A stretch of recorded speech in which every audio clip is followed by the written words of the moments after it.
26th of February 2015. I'm here with Jarad Salthouse, and we're going to have a professional discussion about arrangement. So Jarad, you filled out your arrangement questionnaire. We only had like a 5-minute chat, didn't we?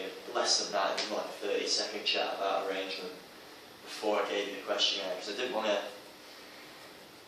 give you the answers and then you fill out an assessment, because arrangement's a lot more subjective than music theory or anything else that we're going to study this year.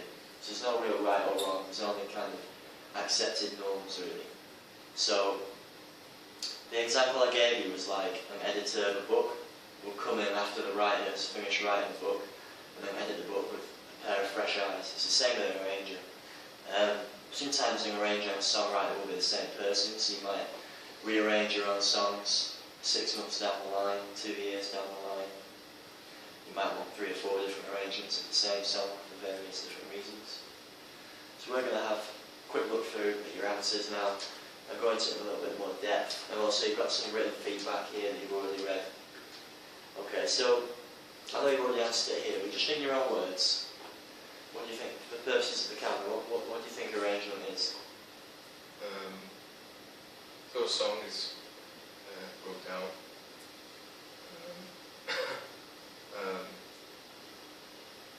A song is made, like, you know, the chorus and things, and I don't know. Also, think about the word dynamics as well. It's the peaks and the troughs of the song. Yeah. So that's something you didn't mention in your answer here. So you're quite right how a song is broken down, e.g. verse and chorus, that's quite right. But think about the peaks and the troughs. So when you're writing your songs for the March TV show, so when you finish writing them, which you're nearly at that stage now in your groups, start suggesting to your band leaders about your dynamics, your peaks and your troughs. So you might want to start with a quiet chorus and build up into a verse.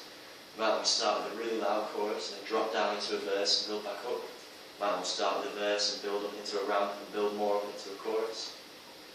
Yeah, so it's all, if you dynamics at this level all the way through, you won't generate enough interest, even if your song is really great, if it's really rhythmic, if it's really melodic, it's really catchy, the lyrics are simple and accessible.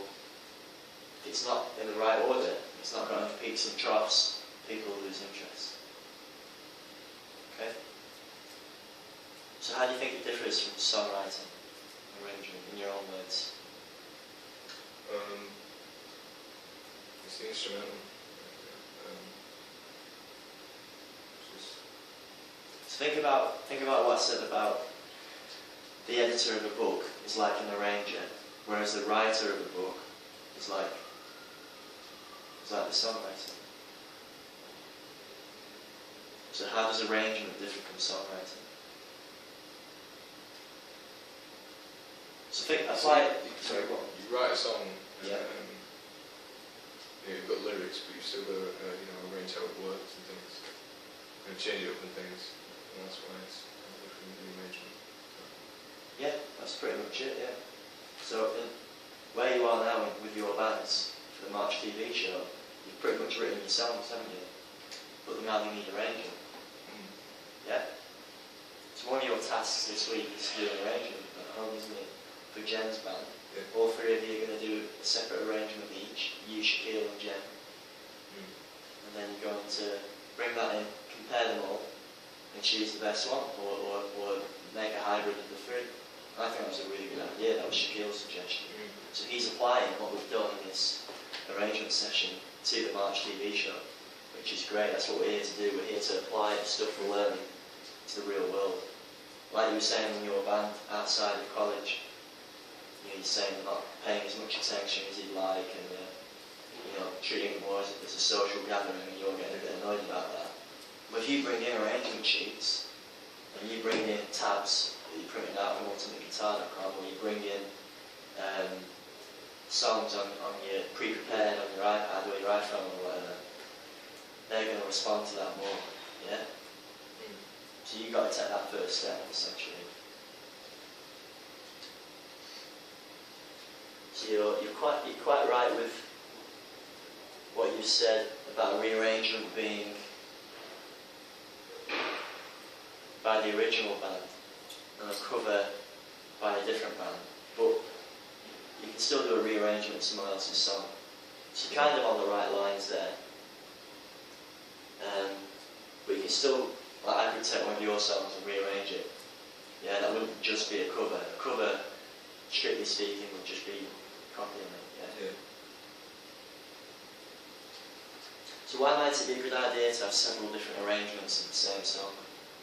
So think about Shaquille's suggestion that you will go away and get a different arrangement each. You know, mix them up, mix and match, you know. See which arrangement is best. But it's also for,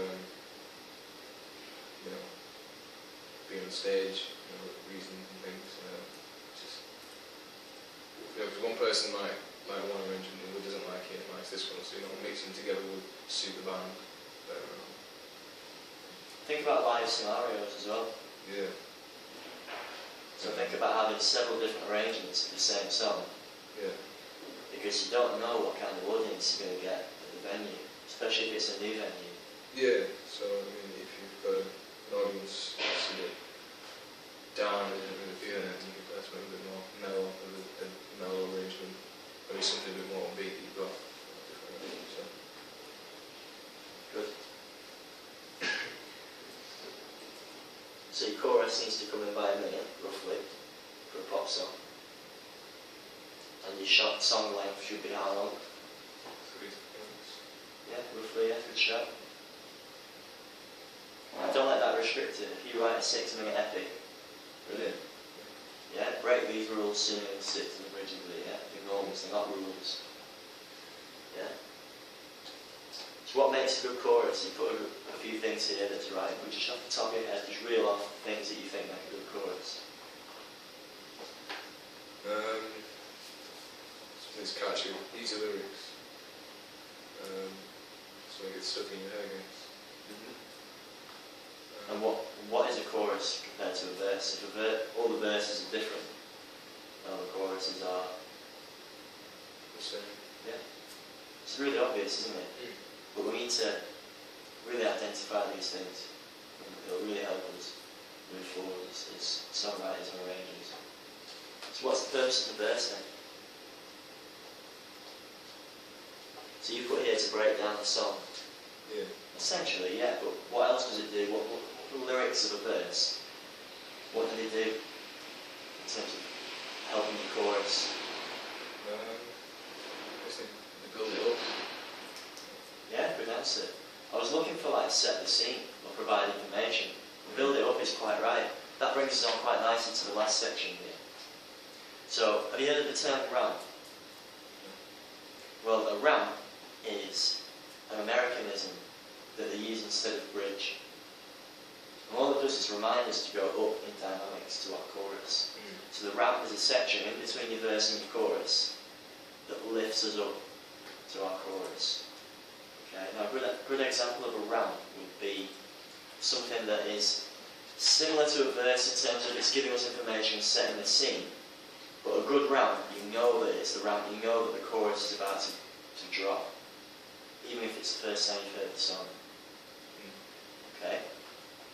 Now there's lots of other different song parts like intro, outro, you put a few here, build up, solo, instrumental, things like that. But essentially there's only really 3 main song parts in any one pop song.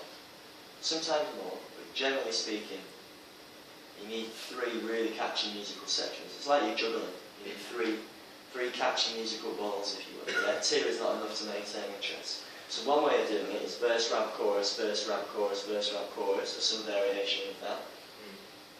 Another way of doing it is verse, chorus, middle 8, chorus.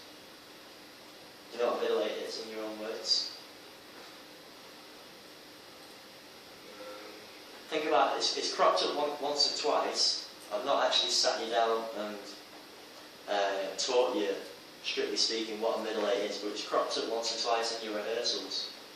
So just in your own words, can you try and think about the purpose of a middle 8, or what it might be? Would it be a solo? Or?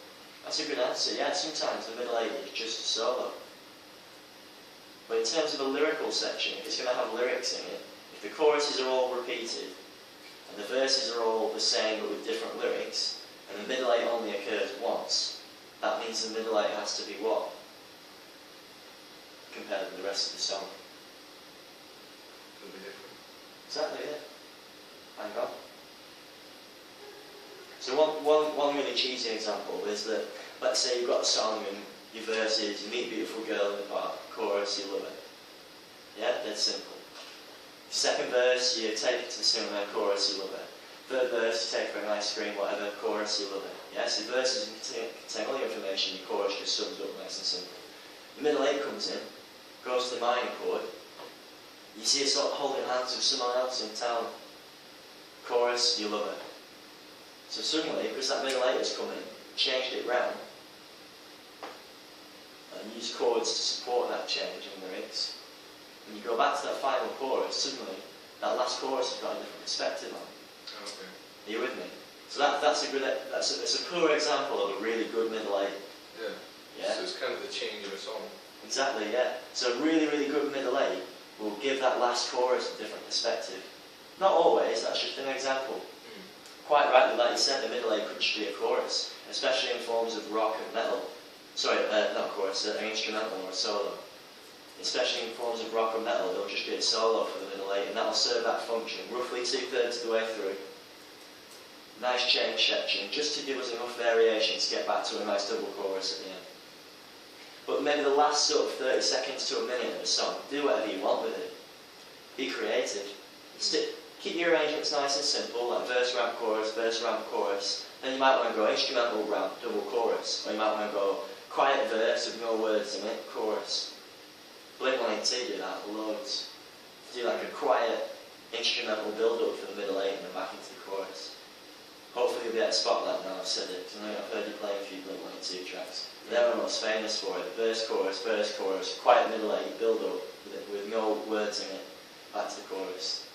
They do it virtually every song, it's like a treat. So keep your arrangements simple, let your creative and your passionate side come out in your lyrics and your music and the actual feel of the track, but keep your arrangement nice and simple. Give people what they want. Yeah? Nice simple arrangement. That's my downfall when I released my first record, is that I was too creative with the arrangements, the fact that they weren't as accessible as they should have been.